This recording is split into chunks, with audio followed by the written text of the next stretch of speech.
So I'm just going to record that for the people that aren't able to make it today. I'll post that later.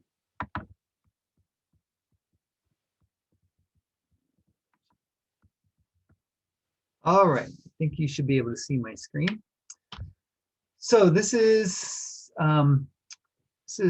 Wednesdays with Coach Steve. Move the days.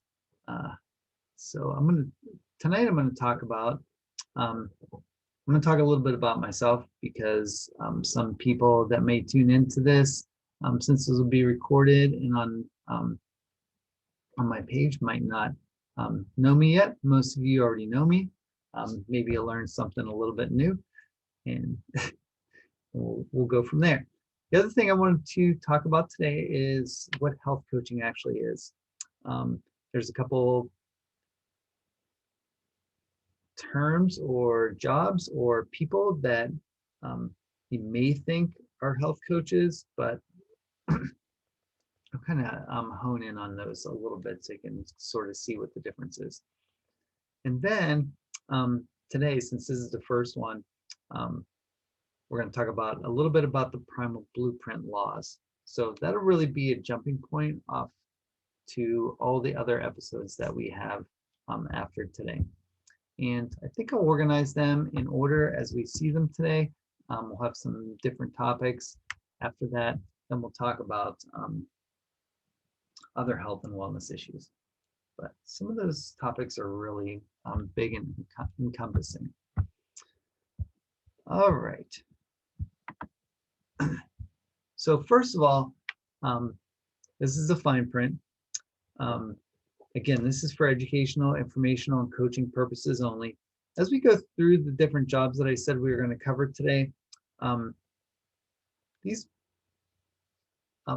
presentations are more about education than they are about coaching. So when I talk about coaching, it's going to look, it's going to feel, and it's going to sound a little bit different than the education part. And I'll talk about training too, like personal trainers and regular trainers. So this is none of the stuff in here or that I ever talk about as a substitute for medical advice. I'm not a doctor or anything. I'm not a healthcare professional or a mental health care provider. So, this, like I said, is for educational and informational purposes. All right, moving along. So I was going to talk a little bit about my journey today. So I found these two pictures when I was developing my webpage, and these are kind of the two trigger pictures that I have that, kind of got me started on the health and wellness journey. I looked at the page on the left. I look kind of rough. My face is a little bit, inflamed a bit. Picture on the right, I just think my whole body's inflamed. So I look a little rounded on the edges, and I wasn't too happy about that. So that set me off on a path to health and wellness. So from there, I read a book called The Primal Blueprint. After I read that book and started living by the Primal Blueprint Laws, I lost 30 pounds. I was feeling pretty good. I was doing a little bit of low-level exercises, and I wanted to improve myself somehow. So to myself, not to anybody else. I didn't really care about that. So I found Spartan Race, and as some of you see me in Spartan stuff every once in a while, but I was a runner a long time ago, and I just needed to prove to myself that I could still do these physical activities. So I started Spartan Race, which is an obstacle course racing series. I did my first one, I think it was in 2012, and had a blast at it. And I'm like, I want to share the stuff that I've learned about myself in health and wellness, as well as at that time, my love for obstacle course racing. So after that, I became a Spartan coach. I became a personal trainer. It was 2013. 2017, I became a health coach because my passions were changing a little bit. And then 2020, I became a level 2 health coach and eligible to sit for the National Health Coach Health and Wellness Coaching Boards in October. So I'm hoping that I can study enough and pass that monstrosity. But again, these are the 2 trigger pictures that got me on my journey to where I am today. So I am the owner of wellnesswarrior.coach. I'm the director of the Steel City Showdown, which is an obstacle course race that I put on. I think these are probably the 2 biggest things to think about when you're thinking about your journey. And almost more the second one than the first one, being about health and happiness. I think generally if you're happy, then all of these other things are going to fall. A lot of these other things are going to fall in line. And generally people, want to be around you when you're happier, and you can share more things when you're happy, and people want to be around you. It's kind of like that magnetism thing. So that's kind of what I strive for. If you've looked at my webpage before, that's pretty much the first thing that is slapped right up at the top, trying to find your health and happiness in the world. So I'm also a trainer, and the NBHWC is the National Board of Health and Wellness Coaches, and I'm eligible to take that test in October. So I'm hoping that I can, like I said, study enough so I can pass that thing. All right, so let's talk a little bit about the differences between these 5 different, I don't know if you want to call them occupations, but different ways that are avenues people go through to help other people. So, there's educators, there's personal trainers in athletic development. There's just trainers that just train people to do whatever. There's therapists, and then there's health and wellness coaching.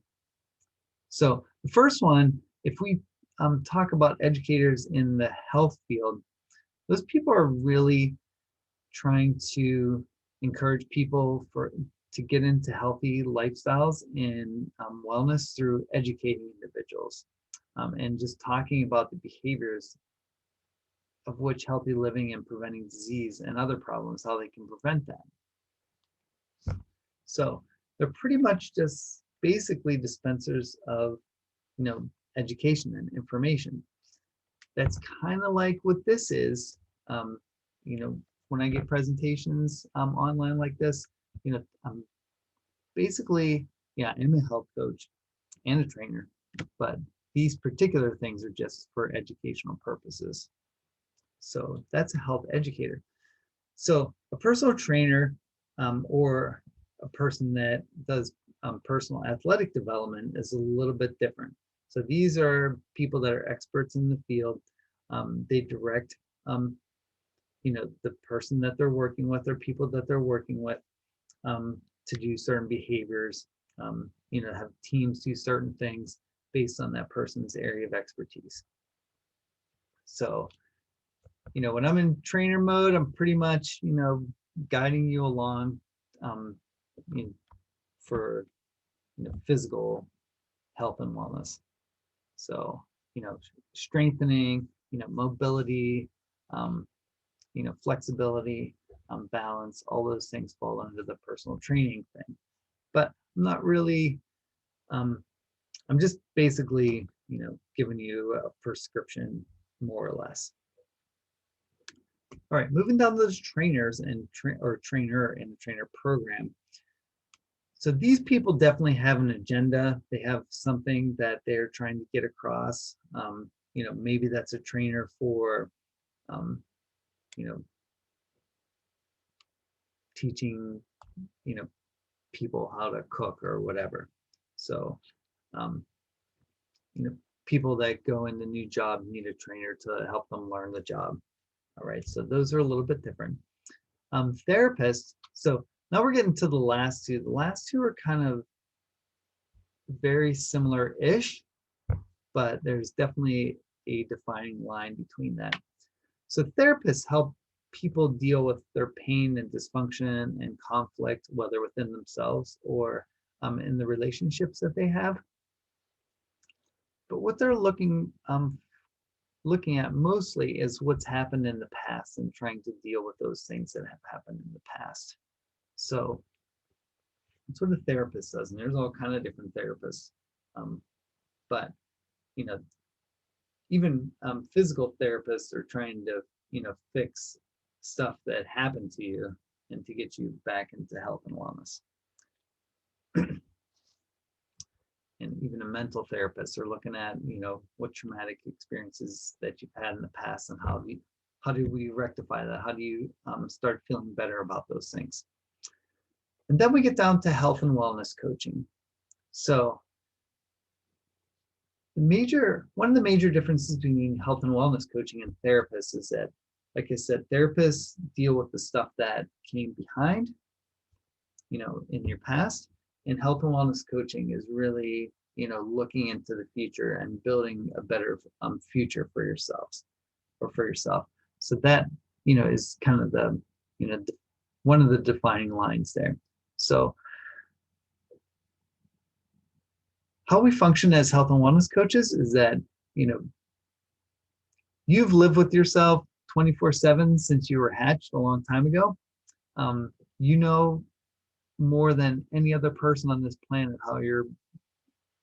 what makes you feel good, what makes you feel not so good. So it's the job of a health and wellness coach to, help guide you to improve your health, to improve your vitality, your well-being, and help you engage in behaviors to help you be the best version of yourself, whatever your best vision of yourself is. So that may deal with helping to prevent disease. Maybe it's part of a weight loss. Maybe it's, fitness goals that you have, nutrition goals, maybe, coping with stress or sleep, or you have mind-body things. But using, positive psychology interventions to help you get to where you want to go.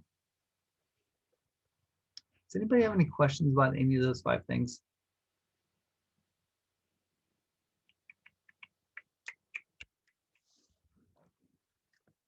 So hopefully you understand a little bit about the difference, because I think a lot of people just group all these people into a giant pile, and that's it. And they don't, delineate between the two. And in fact, there's some some insurances have, you can work with a health coach on, these particular topics. I don't know if any of you have had an experience with that before, but as part of my insurance, I can get free health and wellness coaching, which I think is kind of funny. So I just called in for for giggles and to find out what it was all about, and they were really, I felt like they were just reading off of a piece of paper of if I brought up something and then they had a canned response that they were just to give.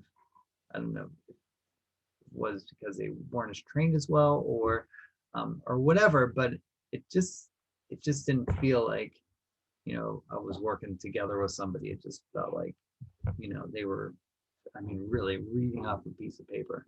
So you got to be careful if you want to get into health and wellness coaching. Get a health and wellness coach, just because there's a lot of different programs out there, and some of them are better than others. And that whole industry is trying to, get this thing standardized by having a national health and wellness coaching board exam, which not even nurses have, only doctors and maybe psychiatrists and stuff. I don't know how the whole list, but this is pretty new over the last 5 years. All right. Whoops. Okay, so next, why is this automatically going? Come on, you can do it. So the Primal Blueprint Laws. Um, so since I'm a primal health coach, the Primal Blueprint Laws are those things that I actually read about in 2011 and started this journey. And I think most of you have heard a lot of these before. I'm just going to go over them very briefly today. And then, like I said, as we go through the weeks, we'll continue to add more and more information onto a lot of these. So the first Primal Blueprint law is to eat lots of plants and animals. So there is such a wide variety of kinds of plants and animals. Even if we just take like, I'm just looking at that picture, grapes, and there is a whole different spectrum of grapes that are good for you, not so good for you, and then you probably don't want to touch certain grapes.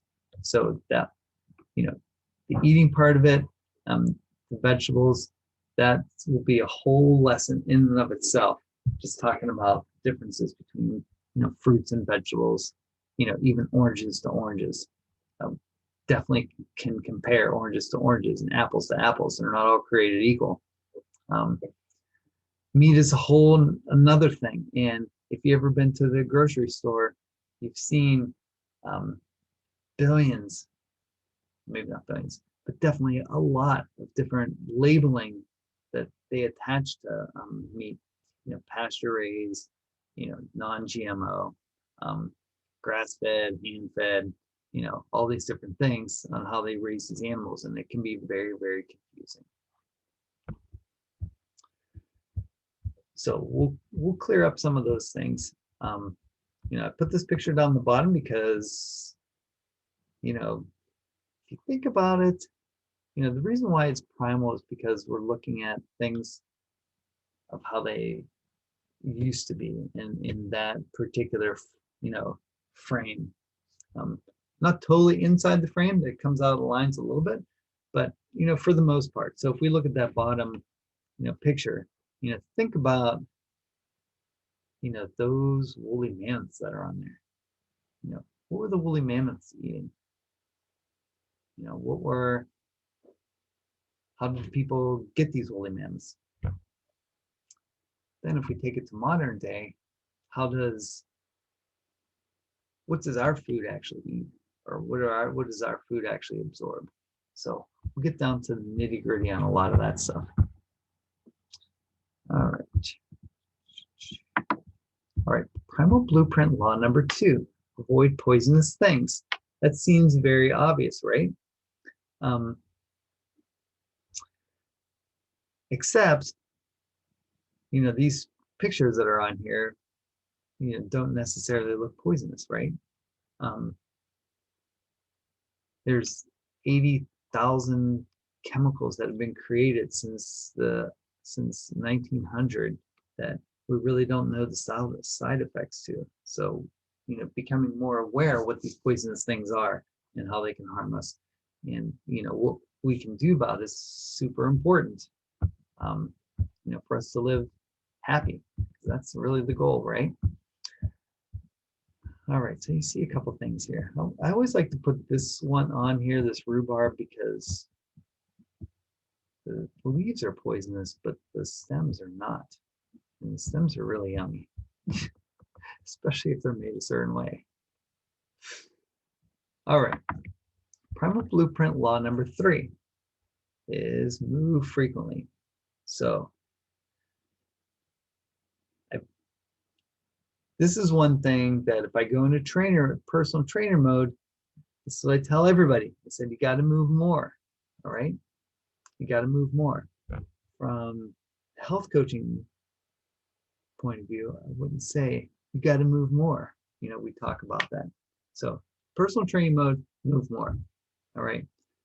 Move all the time. Try not to be sedentary for very long. This is a little heart beat interval. This is like super technical. This space in between this peak right here and this peak over here is basically, one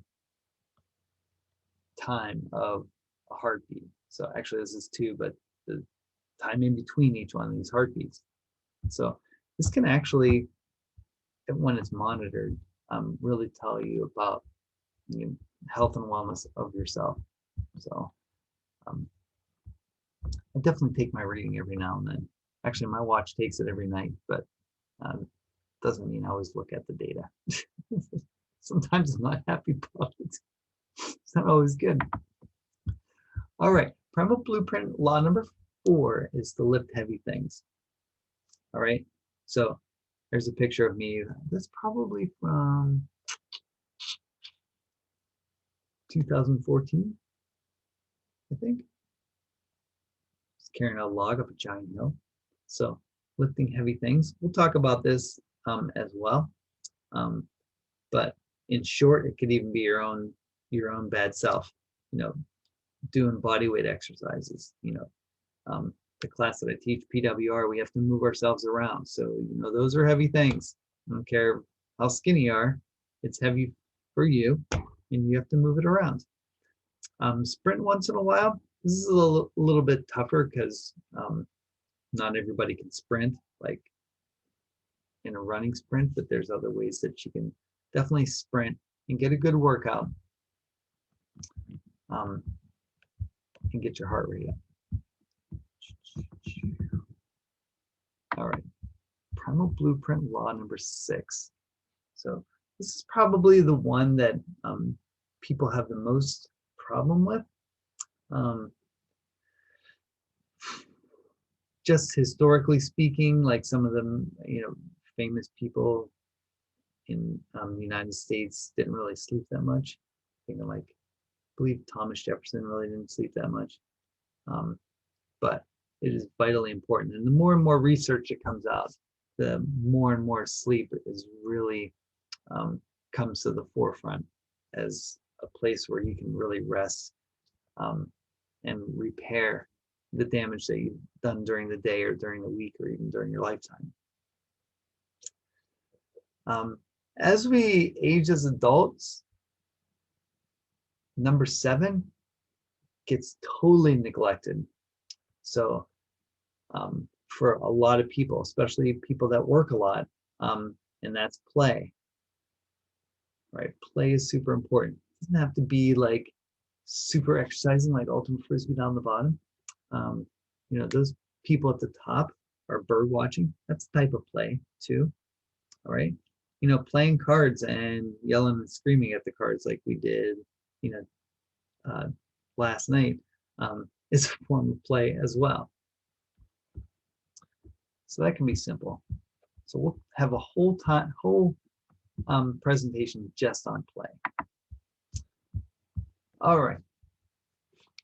Primal Blueprint Law number 8 is to get plenty of sunlight.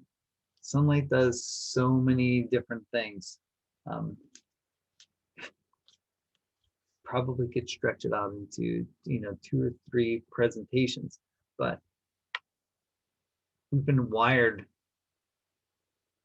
to work with the sun for 2.5 million years, and it's only been recently where we've gotten fake light over has it been 200 years, something like that?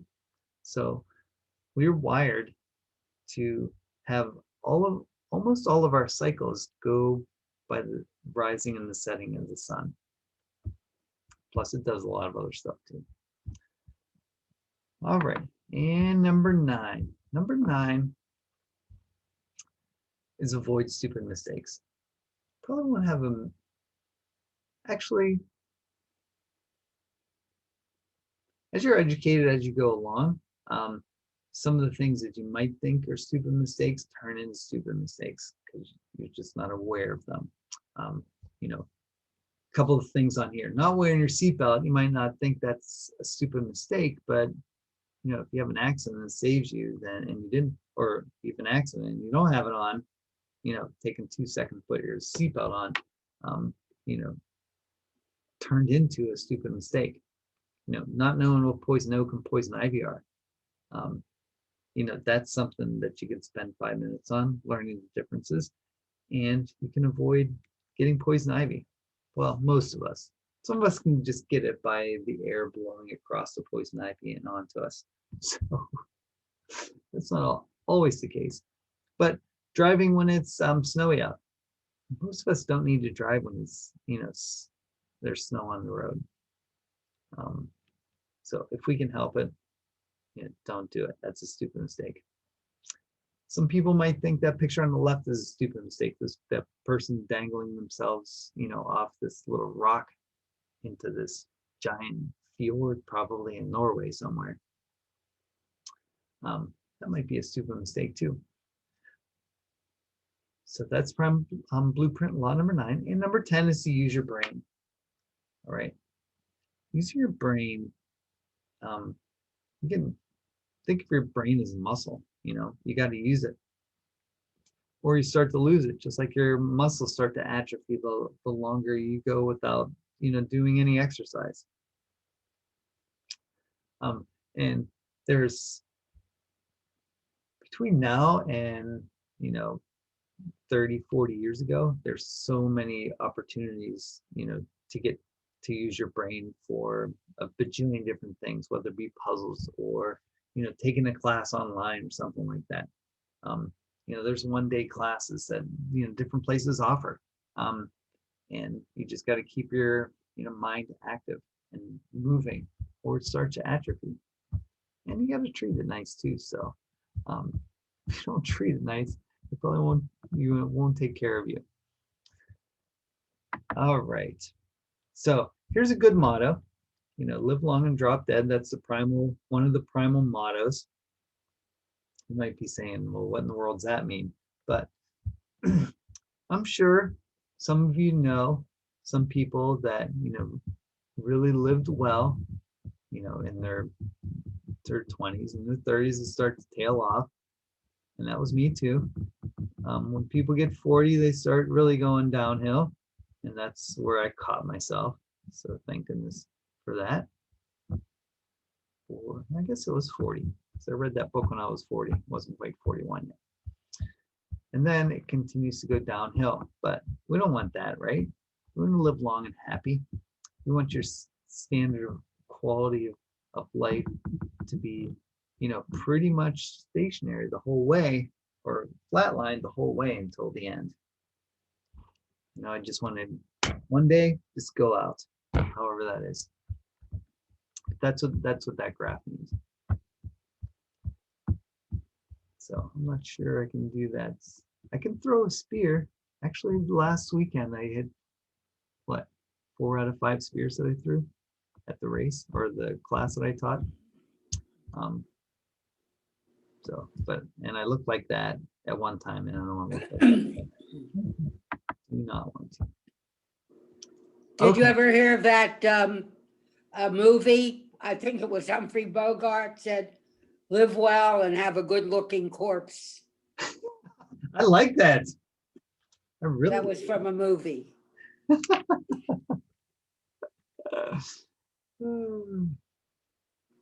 gonna write that down.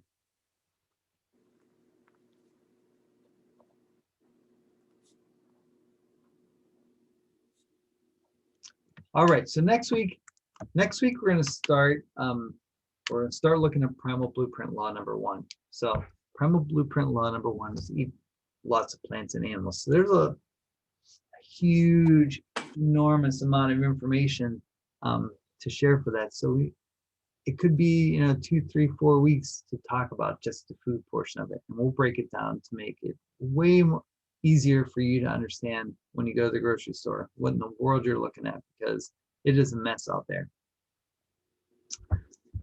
So we will start there and then work our way through those Primal Blueprint laws. They might not look like the laws that I showed you today, but they'll be twisted to help you live healthier and better. All right. Does anybody have any questions? I don't know if I have an extra slide or not. Nope, that's it.